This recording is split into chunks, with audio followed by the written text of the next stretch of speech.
So there's a show, I want to say it was really big in like the 1970s maybe. And I got really into it when I was, I think, in middle school. It's called Three's Company. Do you ever watch Three's Company? I watched Full House. No. I would feel like I was dating myself, but this show was like way beyond, like way before my time anyway. But I just like latched onto it. I was like, this is a great show. But it has this cute little tagline. I guess it's like their jingle at the beginning that's like, come and knock on my door. Oh. I've been waiting for you. Anyway, I can't sing, but it's really cute. So throughout this show, we're going to have people coming and knocking on our door, literally, and coming in and entering this studio. We're going to be adding people live. It's going to be fun. We have Crystal joining us shortly. Kara Frederick, who heads our Tech Policy Center at the Heritage Foundation. She's going to be jumping in here pretty shortly. So it's going to be a little bit different today because we're going to be bringing folks in live, but it'll be fun. So heads up. Wild time ahead. Yeah, no. Three's Company. Three's Company. And we're only women. two. Yeah. So we're good. This is good. Safe level. Three's Company. I love Three's it. Company. I love it.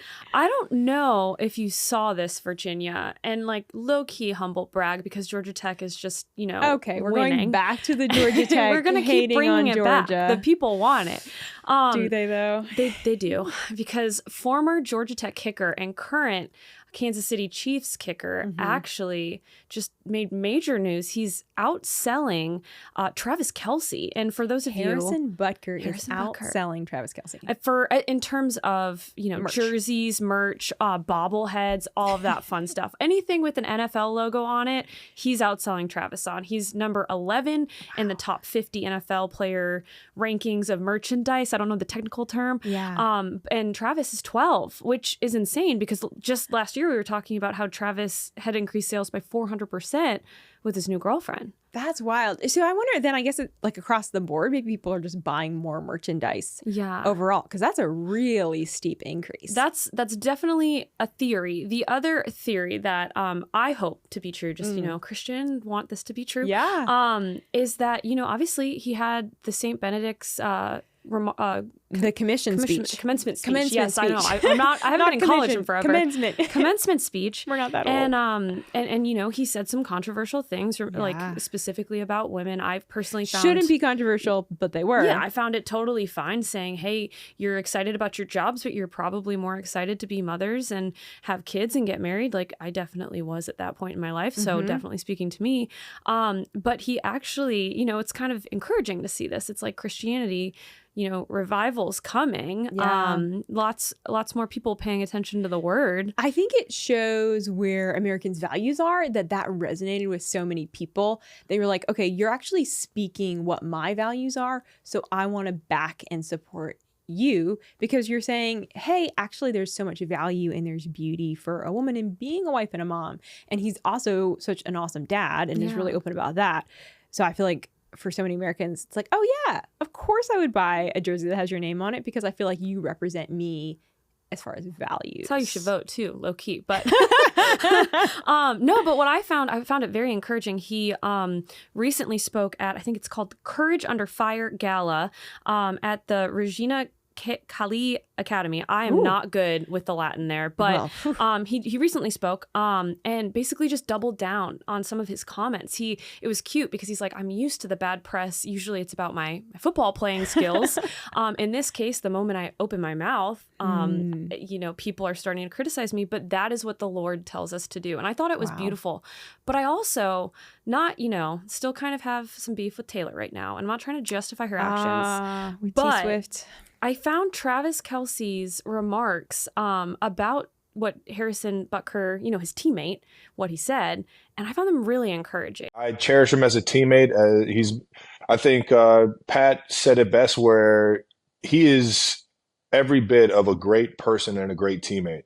He's treated friends and family that I've introduced to him with nothing but respect and kindness, and that's how he treats everyone. Yeah. When it comes down to his views and what he said at the St. Benedict's commencement speech, those are his. I can't say I agree with the majority of it or just about any of it outside of just him loving his family and his kids. And I don't think that I should judge him by his views, especially his religious views of how to go about life. That's just not who I am. I think I grew up in a beautiful upbringing of different social classes, different religions, different races and ethnicities in Cleveland Heights. And that's why I love Cleveland Heights for what it was. It showed me a broad spectrum, or just a broad view of a lot of different walks of life. And I appreciated every single one of those people for different reasons. And I never once had to feel like I needed to judge them based off of their beliefs. I just found that so encouraging because we're in this time, right? Yep. Where everything you say is offensive and you're standing for your beliefs and you're criticized for it. And it was just amazing, like fellow teammate, kind of like, don't necessarily agree, but it kind of goes back to Taylor Swift, her friendship with Mahomes' wife, right? Yes. Brittany Mahomes? Yes. Because it is that, okay, we know that these are people that are pretty ideologically opposed, separate, but yet they're friends and they have these awesome connection points, which is football and being famous and all of these things. And I love that. Yeah. So it's very, very refreshing. And it's about time. It's about time, and they need to lead the way. But we're about to jump in to tea time. Yeah. And I think we have one of our amazing additions. Yeah. Here to join us is knocking on the door. Crystal, come on in. Thanks for being here. Cute dress. Yeah, that's I new. love that. Yeah. And you can go right here. Come on, join the party. Yeah. So we're just jumping into tea time. But before we do, yes, if you're here, conservative women, you haven't heard of our podcast before, drop us a like, give us a review, share it with your problematic friends. We're here to give a voice to problematic women, those who don't necessarily align with the mainstream media, and having a fun time doing it. So I think we might have another. We have another one knocking. Do we have one? We have another knock. Come on in, Kara Frederick, who has the Tech Policy Center. Forest Company now. Forest Company. I started by talking about Three's Company. And did you guys ever watch that in the 1970s? I've heard of it. Okay. Yeah. Well, they have a cute Did you jingle. watch it in the 1970s? Is that what you just I just none of forgot, us but were whatever. born. Yeah. Thanks a lot. Yeah. I'm feeling my Rubbing age, it in. I know. Like, jeez. Like, can I leave? I went hard on that show in middle school. So anyway, Virginia's weird. That makes a viewing lot of habit. sense, actually. It kind of does. I had like a TV Land phase in middle school and high school. Anyway, That's what it does. I'm so nerdy. But thank you guys for being here. Yeah. Thanks for Wait, are jumping we live? in. Are we Yeah, live? we're live. Oh, hey guys. Hey, where's my camera? Where's my camera? She's like, which one is for me? Yeah, exactly. Like, where do I All look? the Where do I- attention on me. Well, Crystal, we are jumping in and talking about climate. Yes, And just we, so many we thoughts. have so many thoughts. Climate, deep fakes. We have a lot to cover today. But let's start with some interesting climate news, if you would. Interesting climate news. Okay, so it is Climate Week, right? And also UNGA Week. So United Nations General Assemblies in town in New York doing their thing. So simultaneously you have these kind of two big events happening in New York City this week, the entire Climate Week. Today was the New York Times Climate Forward event, which is why I'm late, just running from kind of tracking all that, as Heritage President Kevin Roberts was speaking there this morning and really talking about how these radical climate policies are affecting not just everyday Americans, but truly the global poor, right? And the easiest, most simple way to bring the most people out of poverty is unleashing American energy and American energy production so that we can not only, free ourselves from something that, Kara, you talk about a lot, which is these adversaries that hate us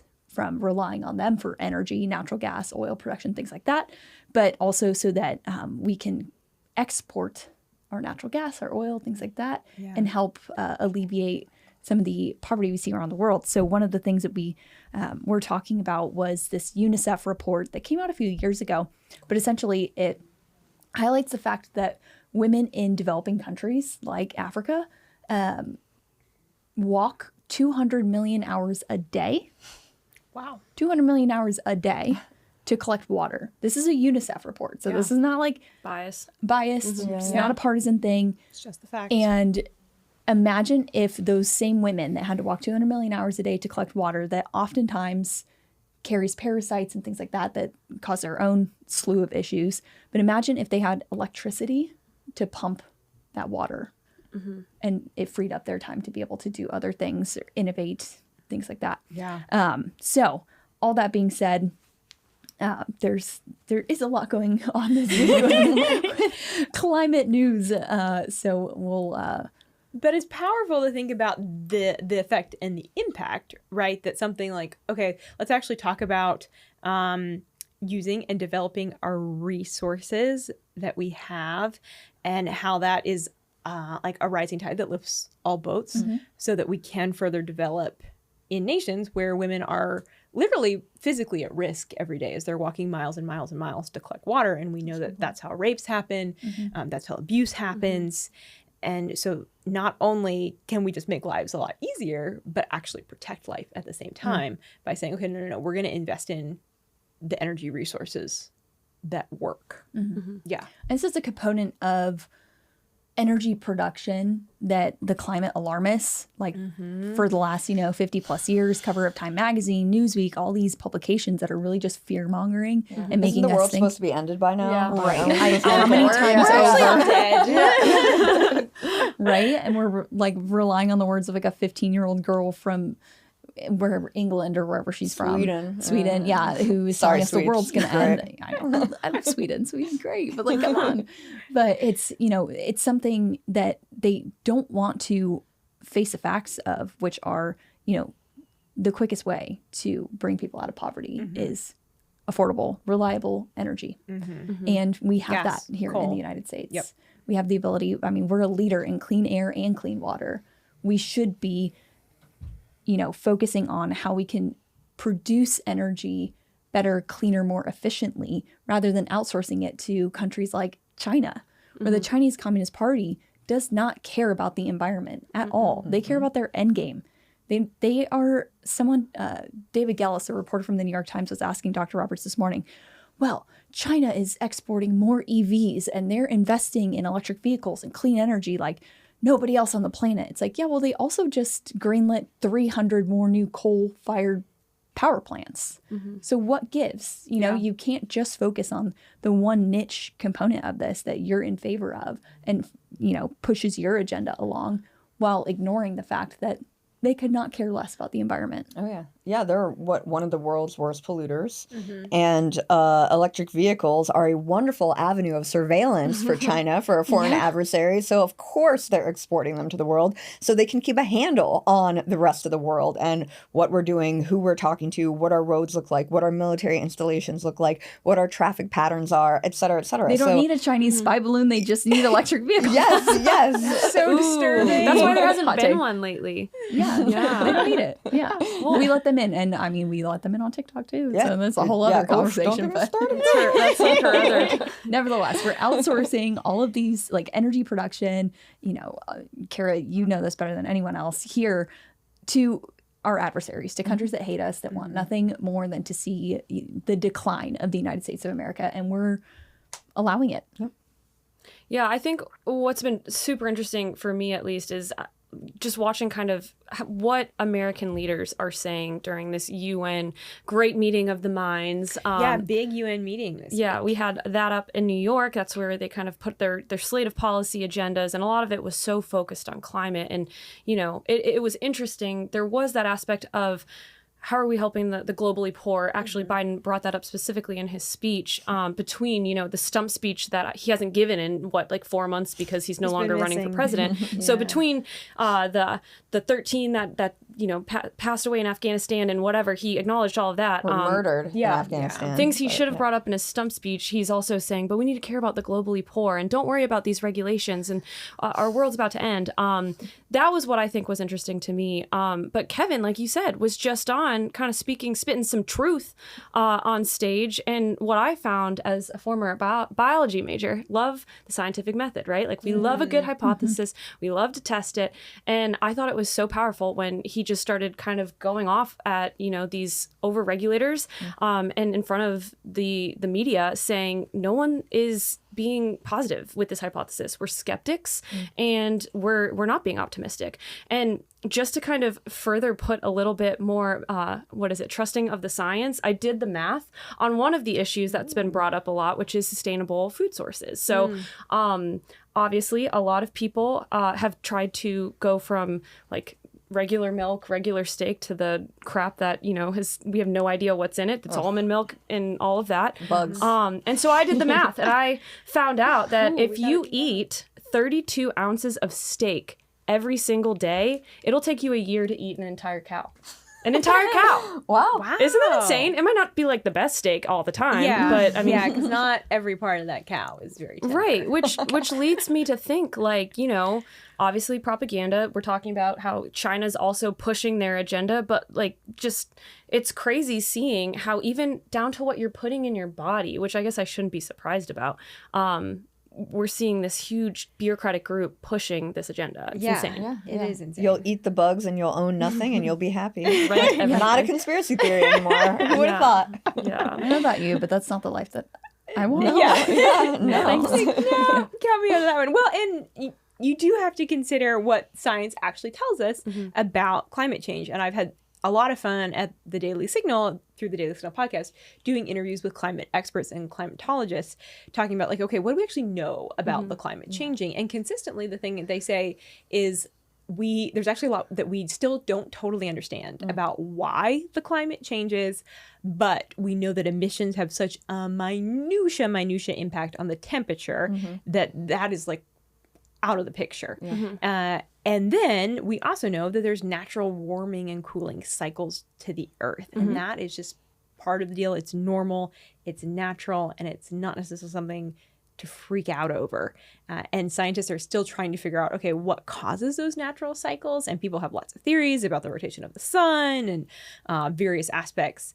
But so many of them come back to the fact of, okay, even if we could slightly by like driving no cars and no planes, even if we could slightly impact, you know, weather and climate and temperature, the cost of that would be so harmful, specifically on developing nations. They will bear the brunt of the cost, and we will thrust them even further into poverty and cut their chances of development if we continue down, you know, the path of net zero and all of those things. So it's a lose. I think, I mean, that was so well said. Oh, thank you. And I think the only other person that might be able to make people feel a little more certain is the man himself, Elon Musk. Oh, well, I'm pretty sure he can make. So I think one just needs to strike the right balance by saying, like, look, over time we need to move to a sustainable energy economy, and we can't just keep taking billions of tons of carbon from deep underground and putting it in the atmosphere and expect nothing will happen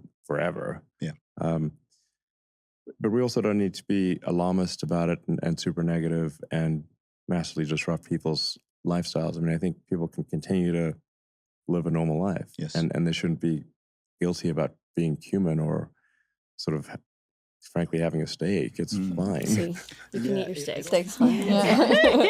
But Those Elon, cow farts, though. Thank God we're not in rural America right now. But something else exciting he's working on, and kind of in the vein of how are we allowing these nations that are less have less resources than us and lift them up with us, is actually the Starlink system, which, just forgive me, obviously worked at NASA. Yeah, nerd out, So- and you're going to need to fully explain what this is. Yeah, I am going to. But it does tie perfectly into some of the big tech stuff. And what we're seeing is there are innovative ways. We don't have to be alarmist, just like Elon said. We just have to be innovative and creative. And he's doing that with the Starlink, which is basically a constellation of satellites that revolve with your country, kind of covering more ground in doing so. But it's providing satellite internet to some of the most remote areas in the world. I think they've already, we might have to fact check this, but they've already started in some jungled areas in the Central America. And like we're seeing, not necessarily impacts of that, but there's definitely internet there. If you go, to the Congo, you can still connect to Elon's internet. And I think that's why a lot of people are latching on to what Elon is saying. I mean, even President Trump was like, I'm so for you putting little solar panels on cars. Like, if anyone's going to do it, you're going to do it. Because for so long, politics has been, how do we scare our constituents into voting for us without having the solutions to actually make those things we're scaring them with better? And Elon is meanwhile kind of, making memes, sending cars into space and saying like, no, you can eat your steak because we're going to figure this out. And so I just thought it was really cool. The Starlink is going to, it's predicted it's going to help 2/3 of the world that does not have internet right now gain access to internet. Wow. And talk about rising standard of living. Oh, Yeah. Automatically. How much becomes available then? So much. So much. Well, So. even if I may take it on Please. a tangent, Catherine Boyle of the American Dynamism Project, she wrote an essay recently, or not recently, but she wrote an essay that said, "Can Starlink save the American mother?" and talked about how women, if they can use Starlink, you can be encouraged to have more babies because you can move where your support system is. You can go to those places where maybe you can't afford to have, 2 children in Manhattan, but you can afford to have 4 children in Idaho. So, and Starlink is going to enable you to participate, right? Whether you want to do it part-time, full-time, like be a mother, working remotely, that kind of thing. So I think, there are, besides the third world, besides other areas, it can help America too, in terms of we're trying to coin the phrase digital homesteading here in our Tech Policy Center. And so it's like we can be, the masters of our destiny, harnessing these technologies for good, for conservative values. And why not? So thank you, Elon. When programmers can use their instincts to solve problems for good, America can just take off and, be who we were once, right? The pioneers of the future, and cast this affirmative vision using technology for prosperity and innovation and being the greatest country that we are in the world. Yeah. Really, really critical. And it's easy, I think, living in a city, it's easy to forget, like, okay, there's actually large swaths of the US that still either have no internet connection or very, very poor. Yeah. And that's what's so interesting with all of this is we're becoming more reliant on satellites. Obviously, there's some drawbacks because you got space junk. If something runs into something else, that's scary. China doesn't care about that. China wants that. Yeah, right? But it's interesting because a lot of those places are limited because they're agriculture ground. You can't get fiber optic cables, which provide that internet. And this is just another innovative way. And I mean, what can you do with the internet? Like, to your point, like you can learn like new recipes. You can get a degree, like there's so many online degrees. You can learn anything YouTube, man. Yeah, like seriously. Well, Rumble, guys. Yes, Rumble, Instagram, all those. But well, and I mean, you think about everything that Elon has been up to. The man is busy. Oh yeah. Like, I do wonder if he sleeps. Like, no. Which I have. Well, okay, so he did. a lizard person? They all are. I have questions. I think he did an interview with the New York. No, maybe it was on Joe Rogan, where I think Joe Rogan literally asked him, like, how many hours do you sleep a night? And I think he said like 7. He was like, yeah, he said 6 or 7. He was like, I feel like if I get less than that, I lose productivity. I was like, anyway. When is he going to write a self-help book? Like every business guru does, right? Like, here's how I've done it all. He doesn't need to, though. He's so honestly, AI could probably write it for him. That's true. It could be like, just take all of the things I've ever talked about and condense and write, like, what is the self-help I would offer? And it would sound exactly like him. It probably would. Yeah. Which, speaking of sounding exactly like someone, let's talk deepfakes and Elon Musk's deepfake of Kamala Harris. So this is about 2 minutes, but I have to play this full ad because it's just worth hearing. This is Elon Musk's handiwork this election season. To clarify, this is not Kamala Harris, but it sounds a lot like her. I, Kamala Harris, and your Democrat candidate for president because Joe Biden finally exposed his senility at the debate. Thanks, Joe. I was selected because I am the ultimate diversity hire. I'm both a woman and a person of color. So if you criticize anything I say, you're both sexist and racist. I may not know the first thing about running the country, but remember, that's a good thing if you're a deep state puppet. I had 4 years under the tutelage of the ultimate deep state puppet, a wonderful mentor, Joe Biden. Joe taught me rule number 1, carefully hide your total incompetence. I take insignificant things and I discuss them as if they're significant. And I believe that exploring the significance of the insignificant is in itself significant. Talking about the significance of the passage of time, right? The significance of the passage of time. So when you think about it, there is great significance to the passage of time, and there is such great significance to the passage of time. Another trick is trying to sound black. I pretend to celebrate Kwanzaa, and In my speeches, I always do my best Barack Obama impression. So hear me when I say, I know Donald Trump's type. And okay, look, maybe my work addressing the root causes of the border crisis were catastrophic, but my knowledge of international politics is truly shocking. The United States shares a very important relationship, which is an alliance with the Republic of North Korea.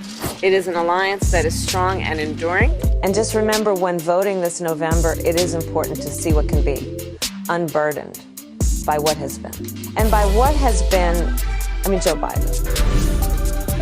Do you think the country went to shit over the past 4 years? Okay, so this video has literally millions of views across social media. So many people have seen it. And now the governor of California, Gavin Newsom, is working on new laws that will restrict AI usage around campaigns. Specifically, it will ban deepfakes 60 days, I think, before elections and 120 days before elections, and I think 60 days after. So really trying to crack down on these deepfakes. Kara, this is your bread and butter. You live in this world, and it's an interesting thing to talk about regulating, right? Because there are obviously a lot of concerns in like the security world related to, creating pornographic images. We saw that with Taylor Swift, making people say things that they never actually said, like this video with Kamala Harris. And then at the same time, there's kind of this free speech component of, well, okay, we have these modern technology tools. They're new. What are the legal, rights that people should be able to just use these technologies and make videos that are satirical, like this one? Where's the line is the big question. Yeah, it is really interesting because the line has to be very clearly defined, right? Yeah. And so when I initially started looking at deepfakes in 2018 from the policy side, when I came to DC from Silicon Valley, they were all bad, right? Like everyone, the way everyone talked about it was bad, right? So to kind of take a step back, I think everybody knows what deepfakes are at this point. They're digital forgeries. The technology behind them, I won't bore you. Kristen's going to love this. So but you're basically taking generative adversarial networks, GANs, and you're pitting them against, you're pitting two neural networks against each other in a game. So every iteration, they get better and better, and then you can use them to create synthetic media, deepfakes, things that are pretty realistic sounding to the eye and the ear. And back in 2018, we would always say that you couldn't really fool the untrained eye and ear with them. And now they've gotten so good. They're not perfect. There's still sort of that uncanny valley aspect where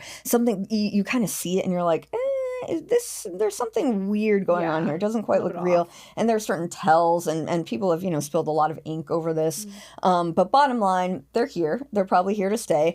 And I don't know necessarily if they are all bad.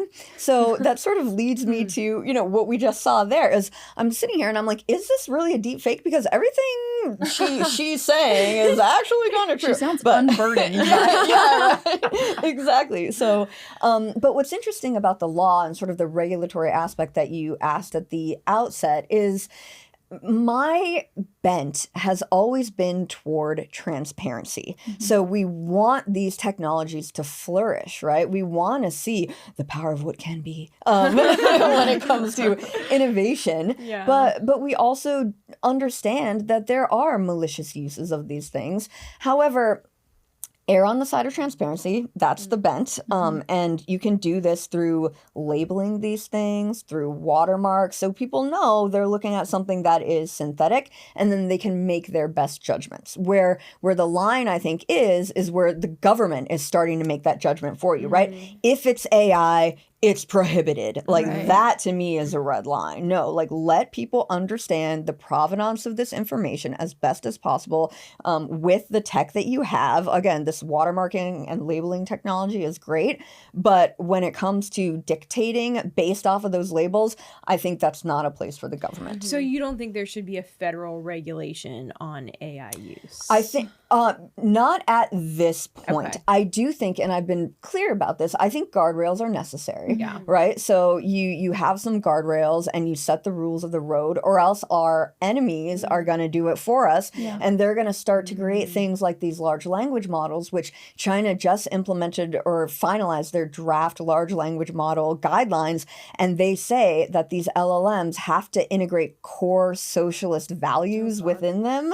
And it's that kind of thing. When they're starting to dictate the way these technologies are developed and disseminated and built for the rest of the world, that is a problem. Well, and what if you said this in the past, kind of a tagline, and I'm totally going to butcher it, but Do it. you're here to correct me. But it's something about, it's not the program, it's the programmers. It's like who is writing the code and what are they embedded in these, embedding in these algorithms and things like that. Like that's what we need to be able to have transparency on. Technology can be imbued with the values of the builders. Like that is absolutely critical to understand is, at the foundation of all of this are humans. For now.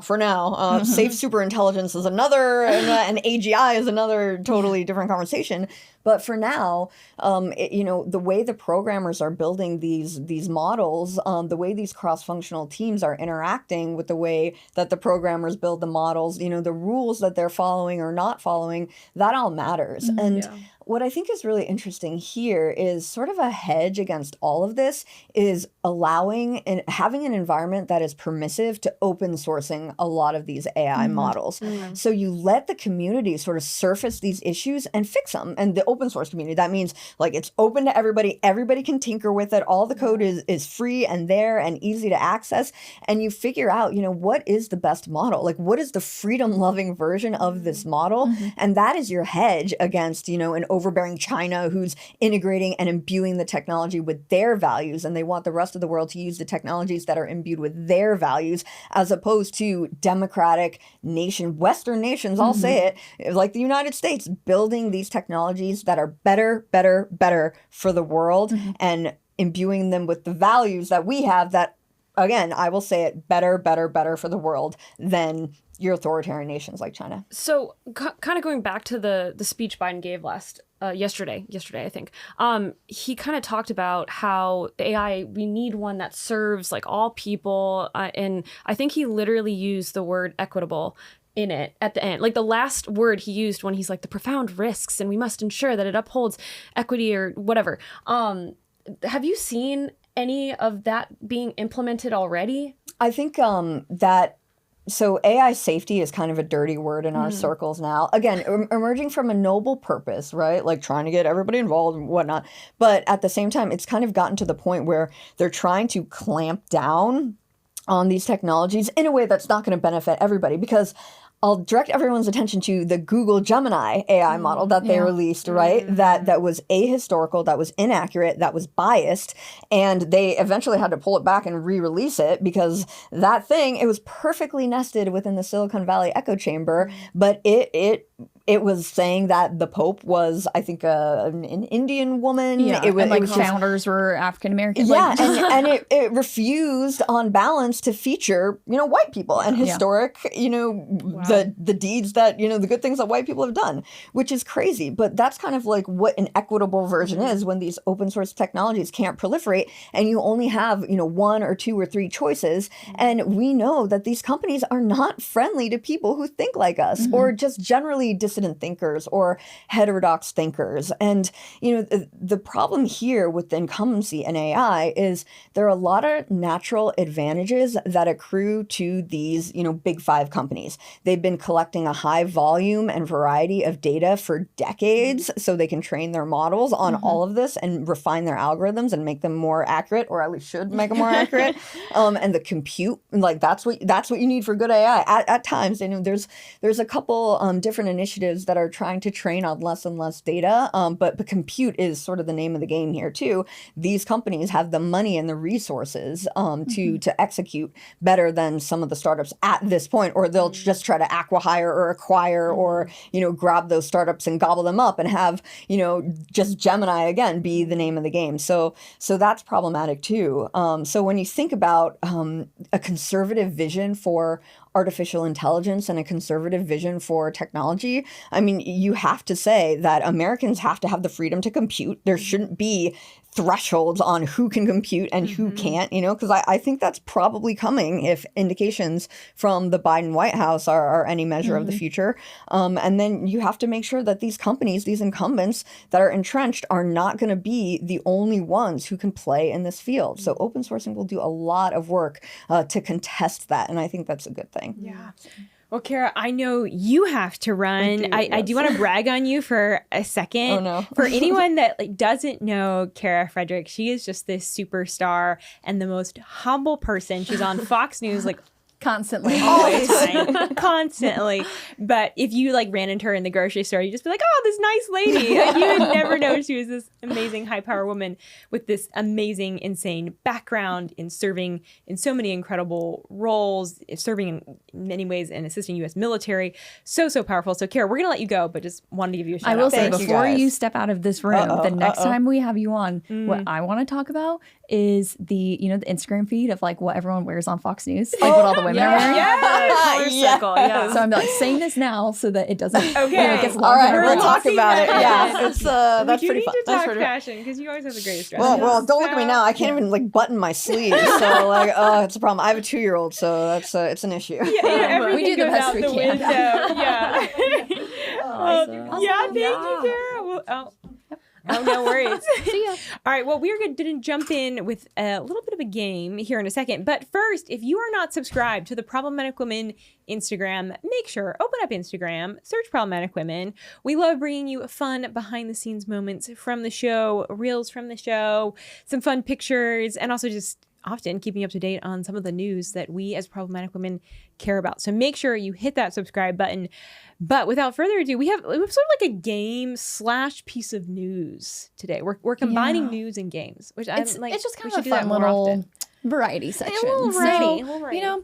And there's been a lot going on, so we're just gonna take a step back from the actual nonsense of the day in and day out of politics and talk about U.S. News and World Report's. They do their college rankings every year. They just released this year's 2024 this week, and it's kind of serendipitous because what we've talked about. I just got back from Wyoming recently. While we were there, we were releasing a product that we at Heritage are calling Choose College with Confidence. So when I saw this report from U.S. News and World Report come out on the top ranked colleges, I was like, oh, I'm so curious to see kind of how these schools stack up with how we've ranked colleges. And to be clear, this is a new product that we rolled out a couple of weeks ago. We didn't rank every single college across the United States. That would take forever. And it's an ongoing process, right? But across the 50 states, there's a really good snapshot of great programs, and it's like red light, yellow light, green light. So, this is a great option for your student based on these metrics.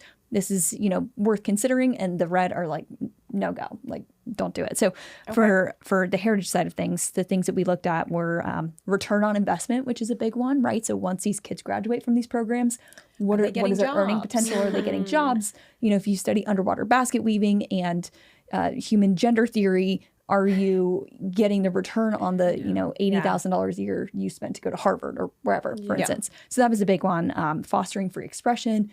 We saw a lot of this recently with the campus, the university presidents that have been testifying on anti-Semitism and the pro-Palestine, pro-Hamas protests, so things like that. So kind of just a very high-level look at those. And then U.S. News and World Report obviously has their own very different standards for how they're looking at these things. But I guess I'll have y'all guess kind of which schools are in the top 5 for U.S. News and World Report.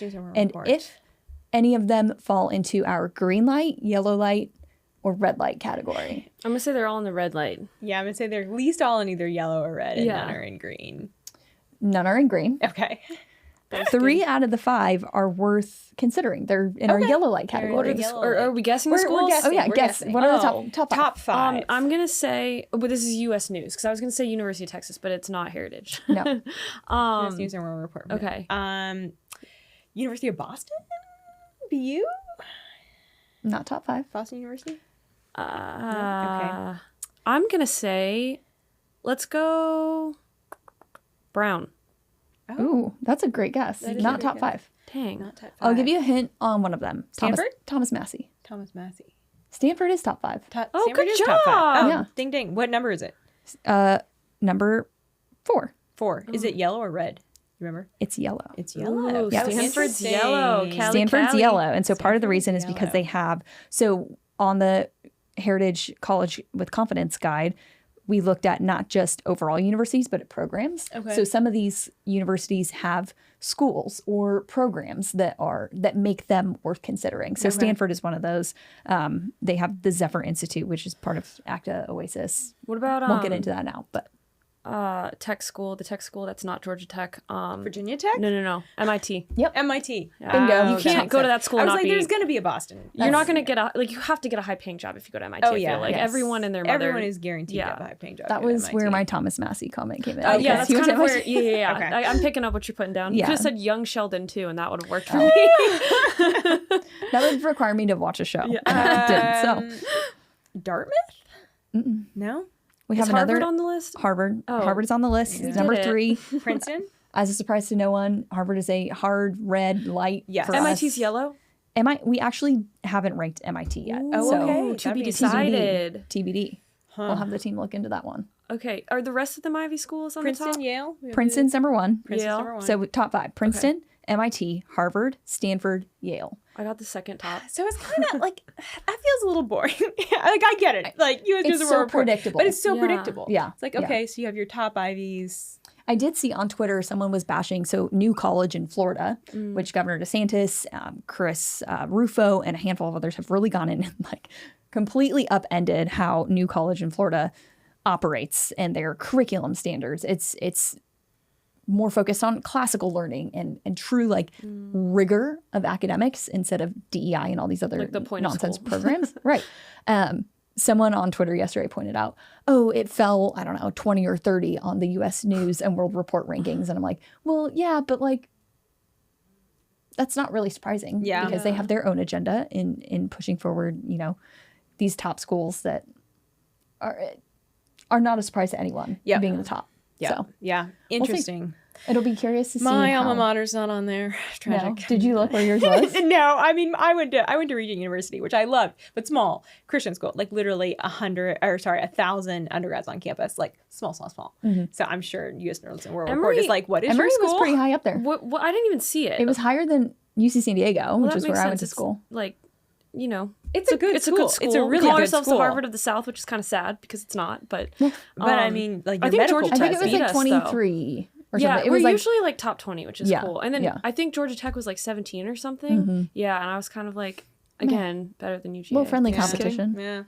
But all that to say, little friendly competition is good, which is kind of the point of our Choose College with Confidence guide. So if love you are curious about, where in your state or schools that you're either looking at or your kids are looking at to potentially attend, you can really trust that the experts at Heritage have like dug through the curriculum and ROI and things like that and really have a good grasp on Oh, it's colleges such a we fun recommend. map with all the little bubbles. Yes, Something about it's, those like, like interactive. toggle maps. I just love those. Yes. Yeah. Well, before we go, I want to give a shout out to a couple of our listeners. So Ben Melch on YouTube left us a great comment. He said, great commentary, first time listener and definitely not the last. Thanks, Ben. Thanks for being with us. Vivian Pedroso 7049. She wrote, I'm 66 years old. I'm a 66-year-old mother of 2 young women, and watching you ladies gives me faith in humanity and the younger generation. Thank you for educating others, you people. I think she meant comma. Thank you for educating others. Okay, so thank you guys. Thanks for leaving great Keep the comments. comments coming. We appreciate it. And I want to give a quick shout out. Chelsea on Instagram, you dropped us a great question on school choice. We don't have time to answer it on this week's show. We're going to answer it on next week's show. Ooh. Be ready. I'm going to throw this question at you next week. Sounds good. Certainly It's not a gonna be great me. question on school choice. It's super good. And if you ever want to send us a question on Instagram that we can answer on the show or comment, just DM us on the Problem Woman Instagram account. But with that, we did it. We did it. Jinx. Oh, what a crazy one. What a Yeah. crazy one. Lots But going thanks on for this joining week. us. Yeah. Yeah. Don't forget to rate, review, subscribe, all of the things wherever you Please, like please, to please. listen to podcasts. Text us to your friend. Yes. Who Your would friend. Be encouraged. Your friend. Your friend. Who am I? President Harris. Like, it's fine. It's been a long I morning love it. already. No, that's perfect. Alrighty. All right. We'll see you right next back week. here next week. Woo.